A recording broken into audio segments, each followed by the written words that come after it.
사랑하는 성도 여러분, 오늘은 복되고 즐거운 주일입니다. 오늘은 종려 주일이라고 합니다. 오늘 함께 은혜의 말씀을 나누게 되는데, 먼저 요한복음 12장 12절에서 15절까지 말씀을 제가 받들어 읽겠습니다. 그 이튿날에는 명절에 온 큰 무리가 예수께서 예루살렘으로 오신다는 것을 듣고 종려나무 가지를 가지고 맞으러 나가 외쳐되 호산나 찬송하리로다. 주의 이름으로 오시느니 곧 이스라엘의 왕이시여 하더라. 예수는 한 어린 나귀를 보고 타시니 이런 기록된 바 시온 따라 두려워하지 말라. 보라, 너의 왕이 나귀 새끼를 타고 오신다 함과 같더라. 아멘. 다음에는 요한복음 19장 28절에서 30절까지 말씀을 봉독해 드리겠습니다. 그 후에 예수께서 모든 일이 이미 이루어진 줄 아시고 성경을 응하게 하려 하사 이르시되 내가 목마르다 하시니 거기 신 포도주가 가득히 담긴 그릇이 있는지라. 사람들이 신 포도주를 적신 해면을 우슬초에 메어 예수의 입에 대니 예수께서 신 포도주를 받으신 후에 이르시되 다 이루었다 하시고 머리를 숙이니 영혼이 떠나 가시니라. 아멘. 예수님이 어린 나귀를 타시고 예루살렘 성에 입성을 하십니다. 사람들은 손에 종려나무 가지를 들고 흔들어 댔습니다. 어떤 사람들은 자기의 겉옷을 벗어서 어린 나귀를 타신 주님 앞에 펼쳐 놓기도 했습니다. 사람들이 외쳐댑니다. 호산나, 호산나. 이런 사건이 바로 2000년 전 예수님에게 일어났었습니다. 예수님 십자가에 죽으시기 전 마지막 일요일, 바로 오늘 일어난 일입니다. 오늘은 바로 그 날을 기념하여 종려주일이라고 하고 우리가 함께 이 종려주일을 지키고 있습니다. 우리가 아는 대로 우리 주님은 어린 나귀를 타셨습니다.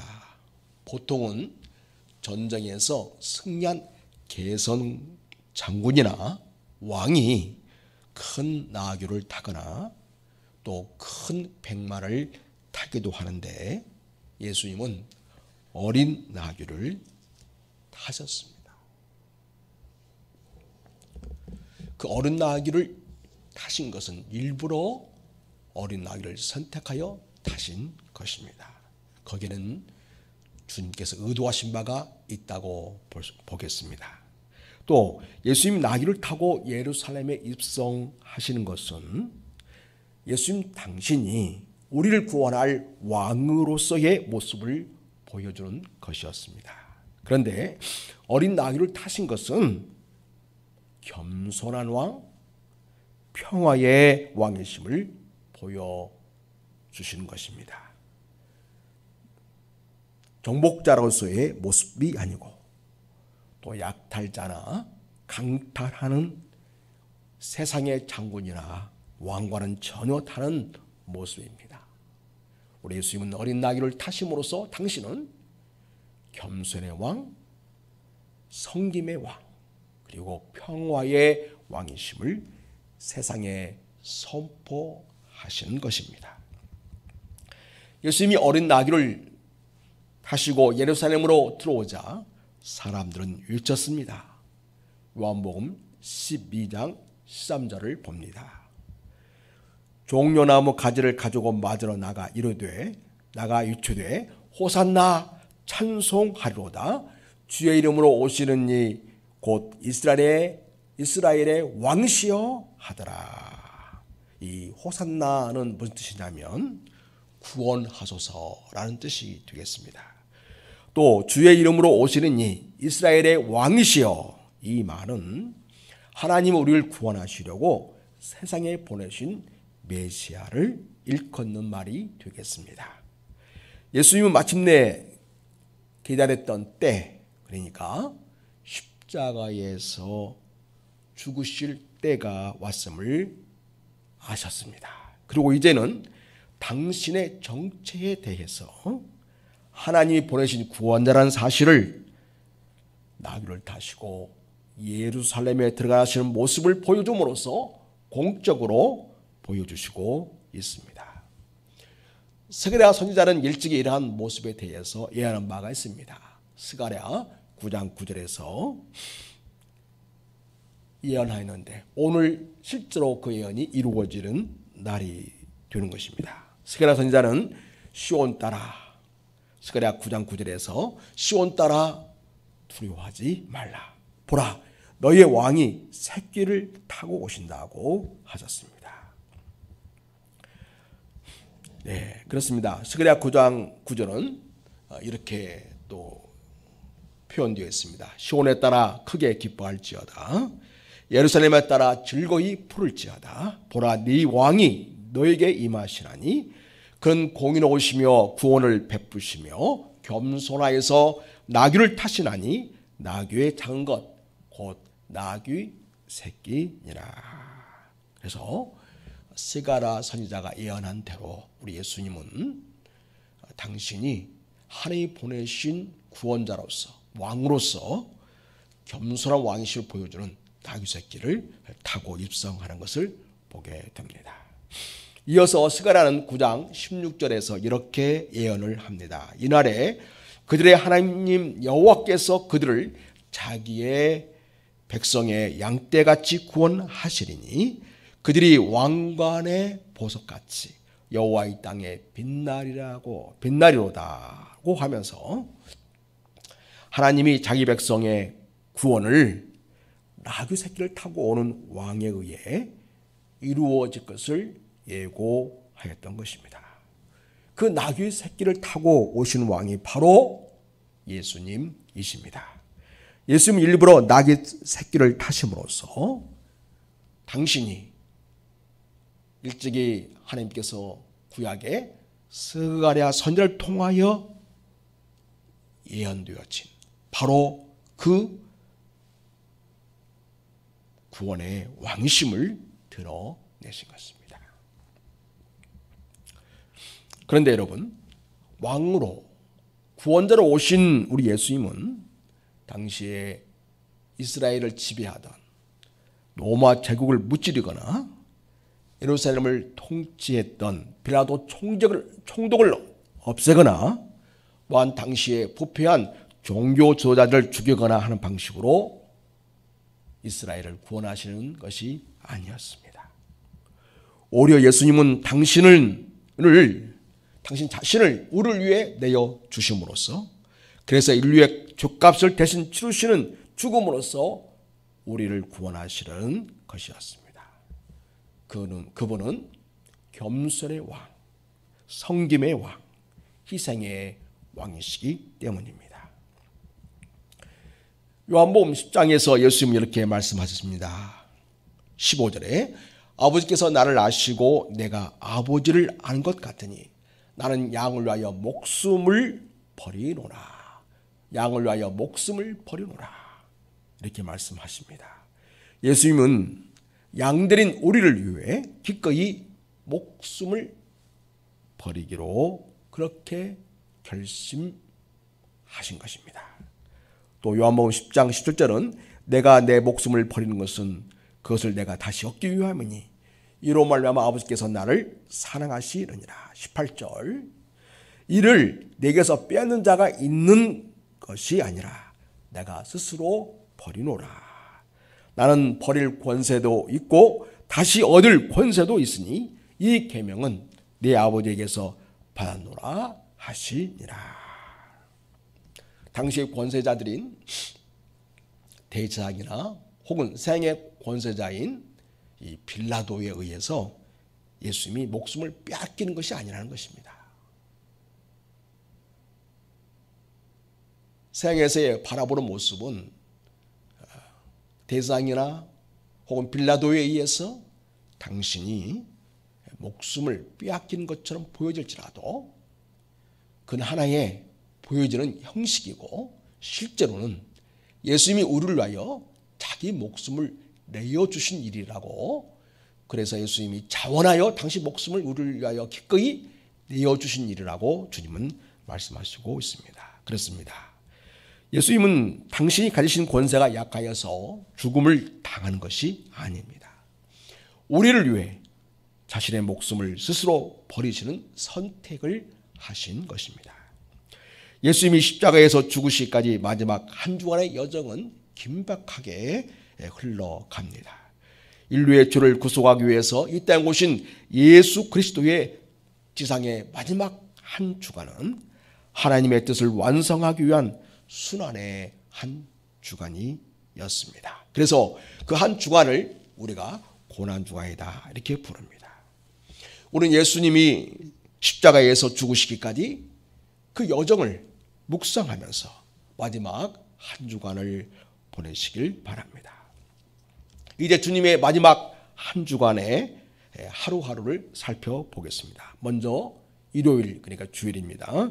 예수님은 벳배가 이르러 한 번도 사람을 태워보지 않은 나귀 새끼를 풀어오라고 하신 다음에 예루살렘에 입성을 합니다. 예수님은 아직 아무도 태워본 적이 없는 나귀 새끼를 타고 겸손하신 평화의 왕의 모습으로 예루살렘에 입성을 하십니다. 백성들은 예수님을 정치적으로 이스라엘을 구원하실 메시아로 믿고 있었습니다. 그리고 호산나 주의 이름으로 오시는 이여 이렇게 찬송하면서 그를 영접합니다. 수많은 사람들이 호산나를 부르며 예수님을 환영합니다.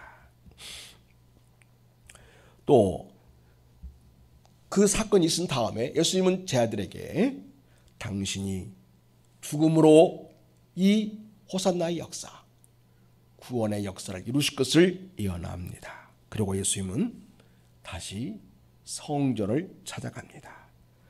그러나 예수님은 장차 심판으로 무너질 성전을 보시면서 눈물을 흘리셨습니다. 이것이 바로 마지막 한 주간의 첫째 날 주일에 이루어진 일이었습니다.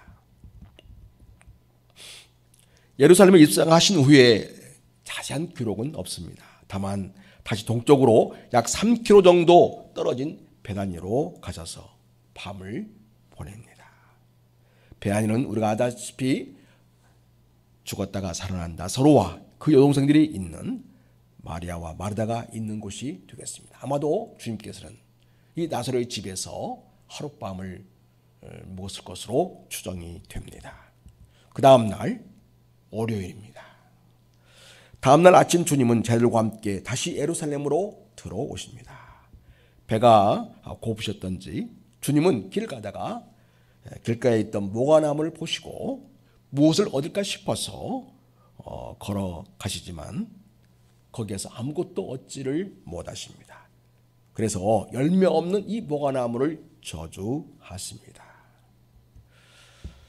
사실은 열매 없는 이스라엘을 상징하는 그런 모과나무의 일이라고 할 수 있겠습니다.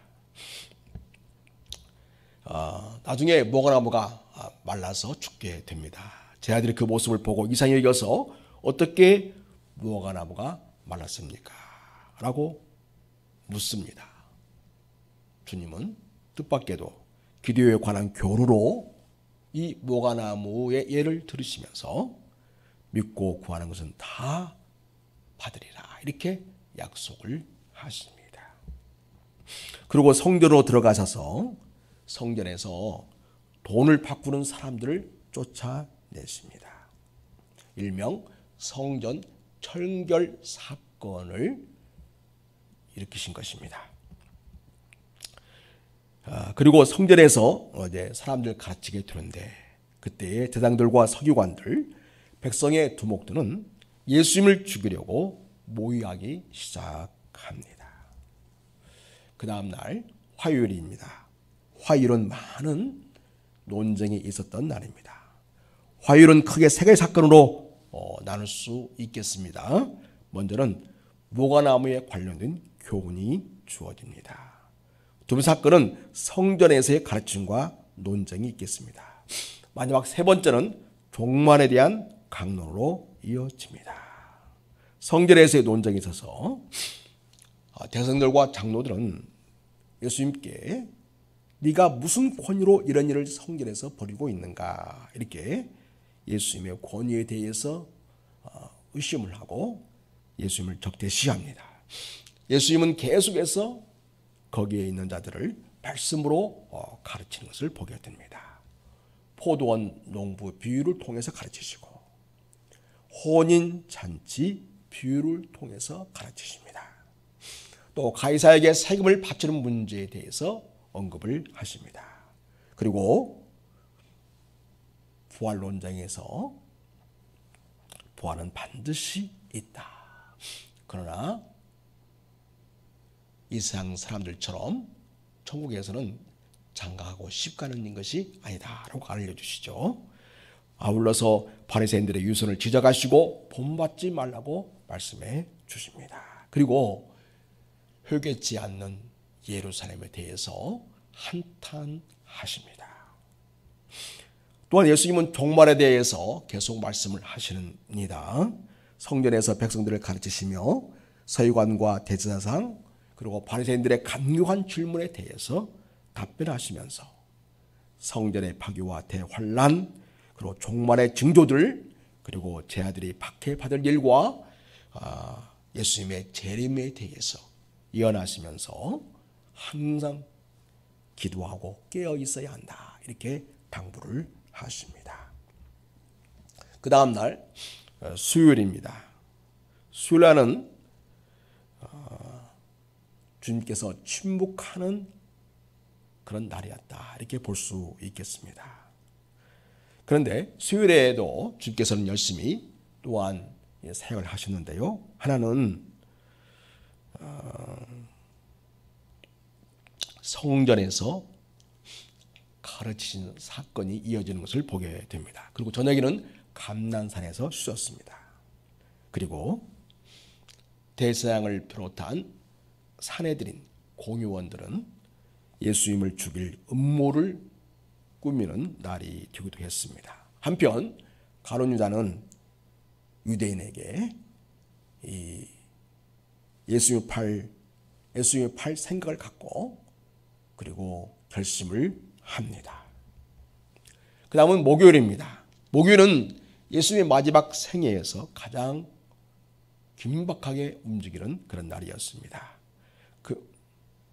금요일은 예수님의 이 사역을 하시기보다는 재판과 죽음과 십자가에 집중하시기 때문에 예수님께서 자발적으로 활동하신 날은 목요일이 마지막이 되겠습니다. 그래서인지 복음서에 목요일의 기록이 가장 많습니다. 목요일은 대체로 6가지 사건으로 정리할 수 있겠습니다. 목요일은 유월절 준비일입니다. 그래서 유월절 준비하라고 제자들에게 지시를 합니다. 유월절 저녁에 예수는 어느 가정 다락방에서 최후의 만찬을 가지십니다. 떡을 나누어 주시면서 이것은 너를 위하는 내 살이다 이렇게 말씀하시며 나눠주셨고요. 또 포도주잔을 건네주시면서 이것은 너희를 위하여 흘리는 바 나의 피니라 하시면서 십자가 사건의 의미가 무엇인지를 6월절 마지막 성찬식을 통해서 주님께서 알려주신 것을 보게 됩니다. 그 다음에는 주님께서 제 아들의 발을 직접 씻겨주시죠. 그리고 다락방에서 말씀을 나누어 주시는데 누가 더 크냐고 하는 논쟁에 대해서 서로 섬기는 자가 진정 큰 자다라는 것을 알려주십니다. 그리고 배반자 유다들을 지적하시고 십자가의 죽으심과 부활을 이야기하신 것을 보게 됩니다. 그리고 베드로가 3번 부인하실 것에 대해서 이야기해 주십니다. 우리 주님은 찬송하시면서 제들과 함께 감난산으로 가셨습니다. 그리고 겟세마네 동산에서 땀방울이 핏방울이 되기까지 간절히 하나님 앞에 기도하시죠. 아버지와 할 수만 있으면 이 잔을 내게서 옮겨주십시오. 지나가게 해주십시오. 라고 기도하죠. 그렇지만 아버지의 뜻대로 하시옵소서. 이렇게 십자가를 기꺼이 받아들이시고 십자가에 죽으실 것을 결단하시게 됩니다. 가룟 유다가 무리와 함께 올라와서 예수님을 체포하게 하고 그리고 대서양에 넘기는 사건이 있었습니다. 금요일입니다. 금요일은 겟세마네 동산에서 기도를 다 마칠 즈음이었습니다. 가룟 유다가 예수님께 입맞춤을 시로로 대상이 보낸 무리들에 의해서 주님은 이른 새벽에 체포되십니다. 제장들에게 신문을 받고 다시 빌라도의 법정에서 사형 선고를 받습니다. 유대인들의 요구로 바라바는 노임을 받고 대신 예수님은 사형 선고를 받아서 그날로 십자가에 달려 장사되십니다. 우리 주님은 십자가의 길을 걸으시고 그리고 십자가에서 7가지의 말씀을 남기시고 운명을 하시게 됩니다. 이렇게 예수님의 마지막 일주일이 이루어졌습니다. 그 일주일은 우리를 위해서 예수님이 당신의 목숨을 십자가에 내어주는 그런 사건으로 절정을 맞이합니다. 그 예수님은 하나님의 유일하신 아들된 하나님이십니다. 그 아들이신 하나님은 천상에서는 존귀하고 영광스럽고 보배로운 부르로 천사들의 경배를 받으시는 분이었습니다. 그 아들 하나님 이제는 죄로 인해 영원히 멸망당할 인간들을 팔아마시고 마합하셔서 인간의 몸을 입고 이 땅에 오셨는데 우리를 위해서 죄 없으신 몸으로 우리의 죄값을 대신 치르시는 제물로 당신을 내어 놓기로 하신 것입니다. 빌립보서 2장 말씀입니다. 5절 이하에 보면 너희 안에 이 마음을 품으라 곧 그리스도 예수의 마음이니 그런 근본 하나님의 본체시나 하나님과 동등됨을 취할 것으로 여기지 아니하시고 오히려 자기를 비워 종의 형체를 가지사 사람들과 같이 되셨고 사람들의 모양으로 나타나사 자기를 낮추시고 죽기까지 복종하셨으니 곧 십자가에 죽으심이라. 우리 하나님은 하나님의 본체이십니다. 그 본질이 하나님과 성부 하나님과 동일한 분이십니다. 그러나 하나님과 동등됨을 취할 것으로 여기지 아니하셨습니다. 자기를 비우신 것입니다. 그것은 바로 우리를 위해서 자기를 비우시는 것이었습니다. 낮은 종의 형체를 가지셔서 사람들과 같이 낮아지셨습니다. 그래서 육신을 입고 이 땅에 태어나셔서 우리와 함께 이 지상에 거하시면서 마침내 당신의 육신, 죄 없으신 몸을 속죄 제물로 드려서 우리 모든 인류를 위한 죄값을 대신 치르시는 그러한 주님으로서 구원자로서 죽기까지 복종하시게 됩니다. 십자가에 죽으시기까지 우리를 위해서 낮아지신 그런 겸손하신 분으로 우리를 위하여 희생하신 것을 보게 됩니다. 그분은 온 우주의 왕이셨으나 낮아지고 낮아지셔서 십자가에서 처절한 죽음을 맞이하기까지 철저하게 종의 모습으로 낮은 자의 모습으로 우리를 위하여 당신의 생명을 내어주신 것입니다. 우리 주님이 십자가에 달리셨을 때 마지막 7마디의 말씀을 하십니다. 그것을 가리켜서 가상 7원이다 이렇게 얘기합니다. 가는 십자가를 말하는 것이고 상은 십자가 위에서 7원 7가지 말씀이다. 그래서 가상 7원이라고 합니다. 예수님의 마지막 생애 마지막 해를 보내는 4월 초순입니다.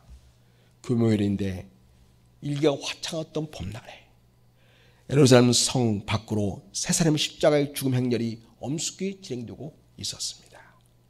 그 목적지는 히브리 말로 골고다요, 아람어로 된 말을 해석하면 해골이란 동산인데 여기까지 와서 각자가 메고 온 십자가에 이 세 사람이 달리게 됩니다. 그 중앙에 달리신 예수님께서 십자가상에서 하신 말씀을 바로 가상 7원이다 이렇게 이야기합니다. 첫 번째 말씀, 아버지여 저희를 사하여 주옵소서. 네, 예수님을 십자가에 처형하는 저들을 바라보면서 저들이 무슨 일을 하고 있는지 알지 못한 채 죄를 저지르고 있는 그들까지라도 위해서 우리 주님은 그들의 죄를 용서해달라고 하는 기도를 하는 것을 보게 됩니다. 두 번째 말씀입니다. 내가 진실로 네게 이르노니 오늘 네가 나와 함께 낙원에 있으리라 하십니다. 네, 예수님이 중앙에 십자가에 달리시고 좌우에 강도들이 십자가에 매달렸습니다. 그중 한 강도가 자기가 지은 죄를 회개하고 예수님께 자기 영혼을 부탁합니다. 그럴 때에 우리 예수님께서 그의 회개를 받아주시고 네가 오늘 나와 함께 낙원에 있으리라 이렇게 말씀하신 것을 보게 됩니다. 세 번째 말씀입니다. 여자여 보소서 아들애니이다. 여기서 여자란 말은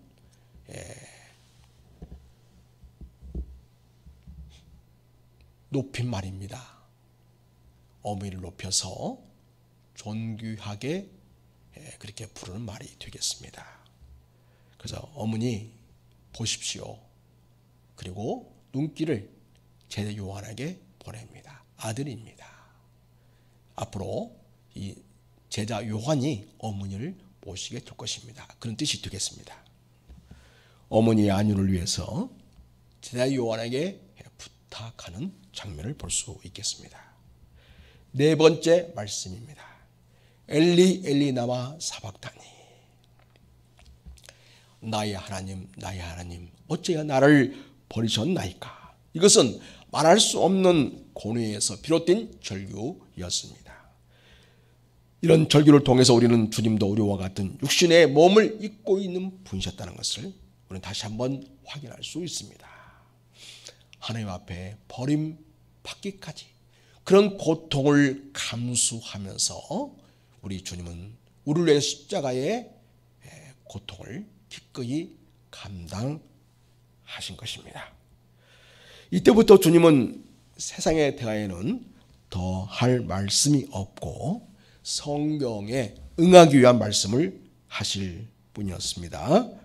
제5원과 6원은 오늘 우리가 읽은 성경 본문 요한복음 19장 28절에서 30절에 기록된 내용 가운데 있습니다. 제 다섯 번째 말씀, 내가 목마르다. 요한복음 19장 28절에 있죠. 그렇습니다. 우리 주님은 원래 하나님이셨지만 인간의 몸을 입고 이 땅에 오셨습니다. 인성을 가지신 100% 인간의 몸을 가지신 그러한 주님이셨습니다. 연약한 인간의 몸을 가졌기에 주님도 아침부터 새벽부터 매 맞으시고 피 흘리시고 십자가를 치르라 얼마나 많은 땀을 흘렸겠습니까? 진이 다 빠지신 것이죠. 그러니 얼마나 목이 마르시겠습니까? 그의 혓바닥이 입천장에 닿을 정도로 그렇게까지 고통을 겪으시는 우리 주님이십니다. 내가 목마르다 하신 이 주님의 말씀을 생각해 보면서 우리는 어떤 인생의 물을 마셔도 결코 그 심한 갈증을 해소할 수 없다는 것을 우리는 압니다. 주님이 주시는 물은 영원한 갈증을 해소하여 줍니다. 너희 목마른 자들아 물로 나오라. 돈 없는 자도 오라. 너희는 와서 사먹도에 돈 없이 값이 와서 포도와 젖을 사라고 하신 우리 주님의 말씀 봅니다. 당신이 철저히 목마름을 경험하면서 우리 목마른 인생들에게는 풍성한 물과 생명수와 그리고 생명의 말씀으로 공급해 주시는 우리 주님이시라는 것을 다시 한번 기억해 봅니다. 이 물을 마시는 자마다 다시 목마르거니와 내가 주는 물을 마시는 자는 영원히 목마르지 아니하리니 나의 주는 물은 그 속에서 영생하도록 솟아나는 샘물이 되리라고 말씀해 주셨습니다. 여섯 번째 말씀입니다. 다 이루었다. 십자가에 달리시기 전날 밤에 가죽 채찍으로 39대의 매를 맞으셨습니다. 가죽 채찍 끝에는 5갈래의 가지가 있고 그 가지마다 낚시와 같은 쇠고리가 달려 있습니다. 그리고 동물의 날카로운 뼈다구가 달려 있습니다. 이 가죽채찍이 닿을 때마다 살갗이 찢어지고 피가 터져 엉겨 붙었습니다.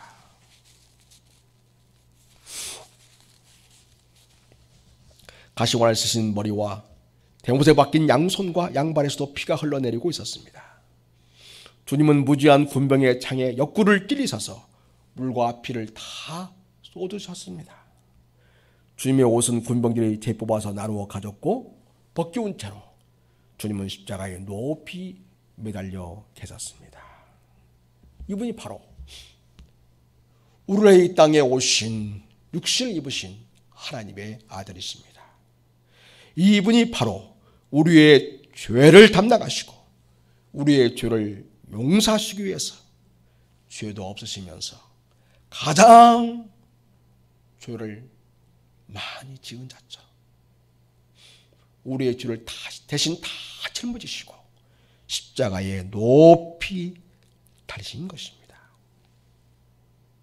그래 모든 인류의 죄값을 다 치르신 것입니다. 이제는 예수님이 하실 일을 다 이루신 것입니다. 누가복음 22장에 보면 주님께서 기도하는 내용이 나오는데 이르시되 아버지여 만일 아버지의 뜻이거든 이 잔을 내게서 옮기시옵소서.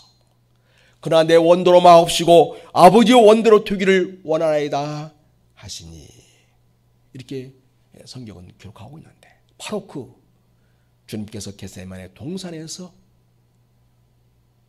핍박을 되기까지 기도하시면서 했던 그 기도 내용대로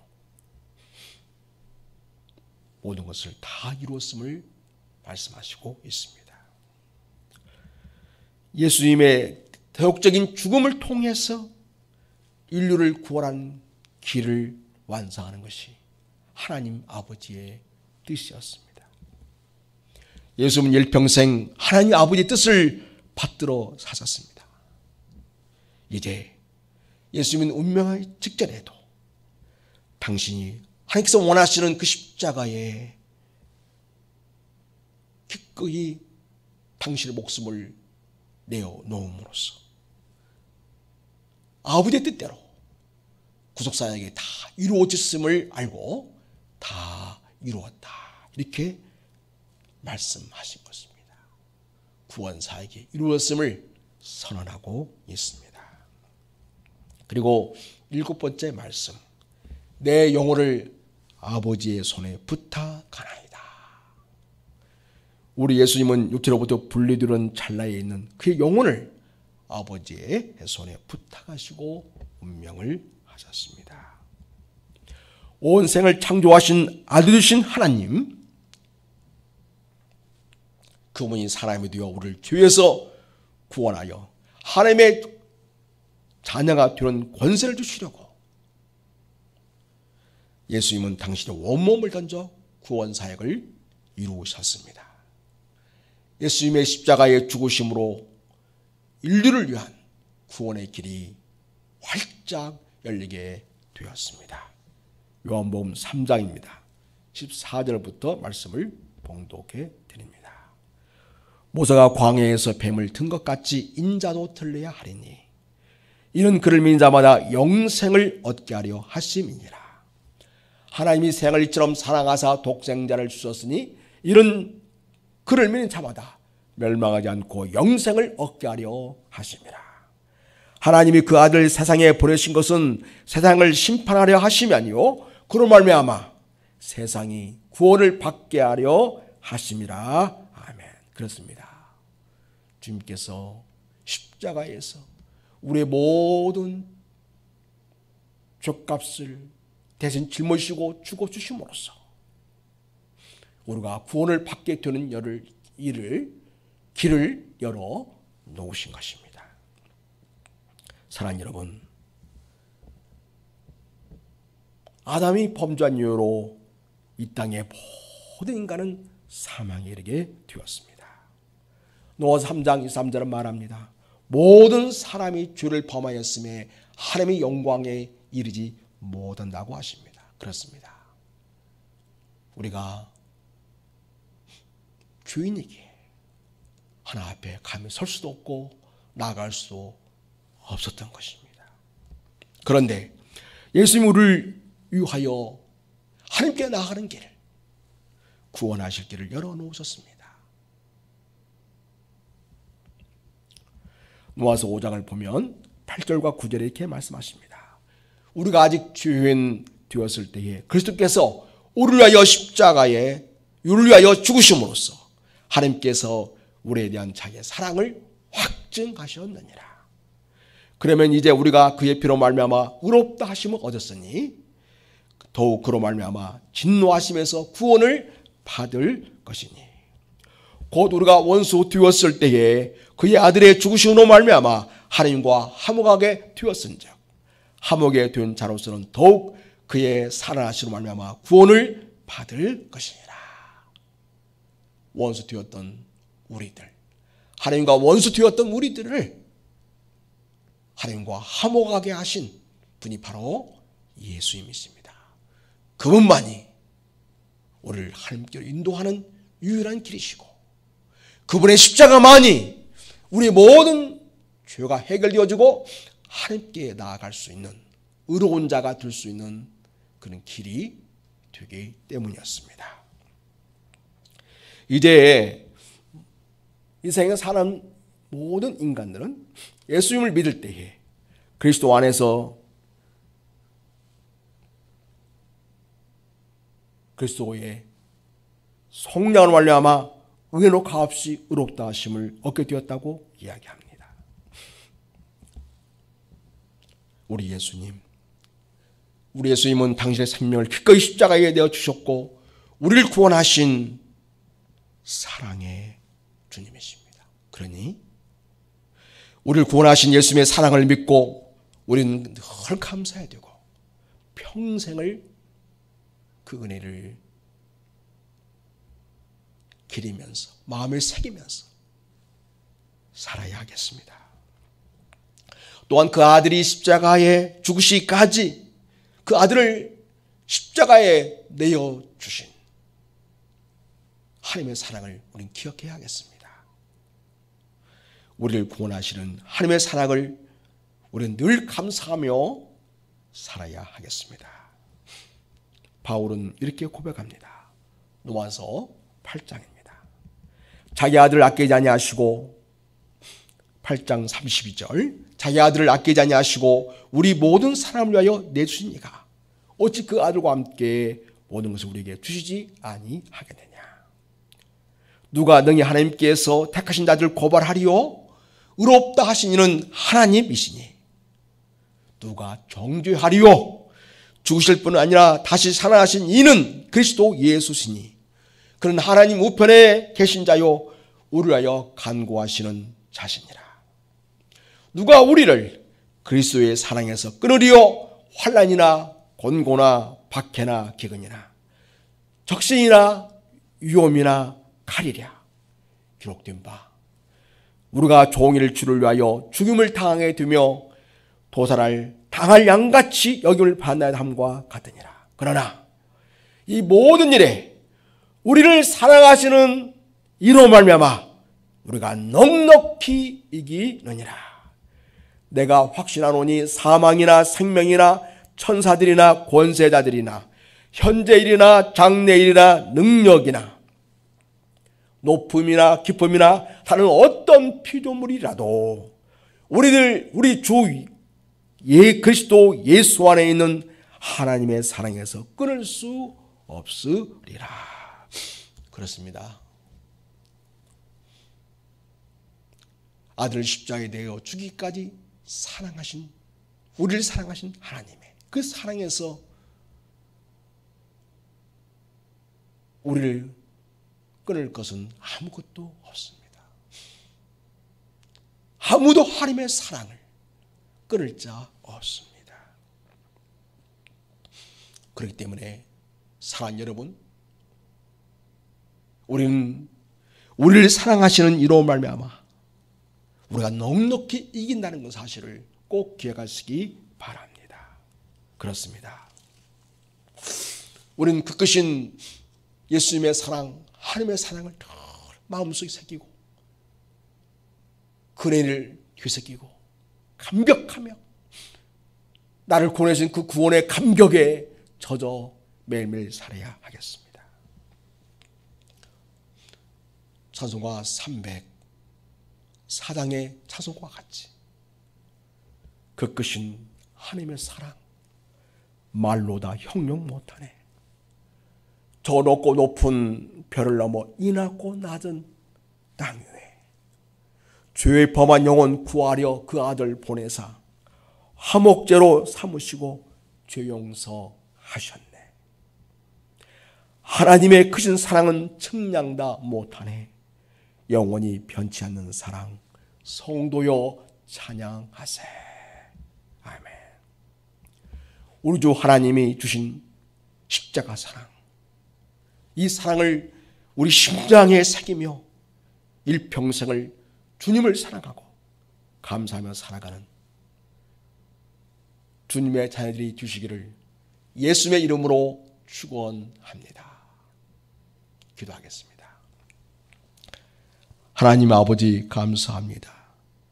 우리를 너무나 사랑하셔서 우리를 구원하시어 하나님의 복되고 영광스러운 자녀로 삼으시고자 아들 주신 예수님을 십자가에 죽기까지 하셨습니다. 우리 예수님 우리를 위하여 기꺼이 하나님의 그 영광의 보좌를 다 버리시고 낮아지시고 종의 형체를 가져서 사람의 몸으로 오셔서 죄 없는 그 몸으로 우리 모든 인류를 위한 죄값을 대신 담당하여 십자가에서 죽어주셨습니다. 그러한 놀라운 하나님의 사랑이 있기에, 주님의 사랑이 있기에 우리가 하나님의 자녀가 되는 권세를 가지게 되었고, 이 땅에서 믿음으로 승리하며 죄악을 이기며 세상을 이기며 악을 이기며 믿음으로 승리하는 자로 살아갈 수 있게 하신 것을 감사드립니다. 이 땅에서 성령을 통하여 날마다 믿음의 역사를 이루게 하시고 하나님의 기뻐하시는 삶을 살게 하시며 이 땅에 하나님의 뜻이 이루어지게 하는 귀한 축복의 통로로 우리를 사용하시니 감사합니다. 이토록 놀라운 십자가의 사랑을 주신 하나님께 늘 감사하면서 우리 주님을 찬양하고 감사하며 살게 하시고 주님이 기뻐하시는 하나님의 자녀로 우리 인생을 살아드리는 믿음의 자녀들이 다 되게 하여 주시옵소서. 십자가에 죽기까지 사랑하신 우리를 사랑하신 예수님 감사합니다. 그 예수님을 기꺼이 십자가에 내어주신 아버지 주신 하나님 아버지 감사합니다. 이 놀라운 사랑을 늘 마음에 새기고 살겠습니다. 주께서 우리를 부르시는 그날까지, 주님께서 우리에게로 오시는 그날까지 일평생을 십자가의 사랑을 마음속에 새기며 살아가도록 우리에게 날마다 은혜의 은혜를 더하시고 믿음의 믿음을 더하여 주시기를 원합니다. 우리를 위하여 기꺼이 십자가에서 목숨을 내어 주기까지 사랑해 주신 주 예수 그리스도 이름으로 감사하며 기도드립니다. 아멘.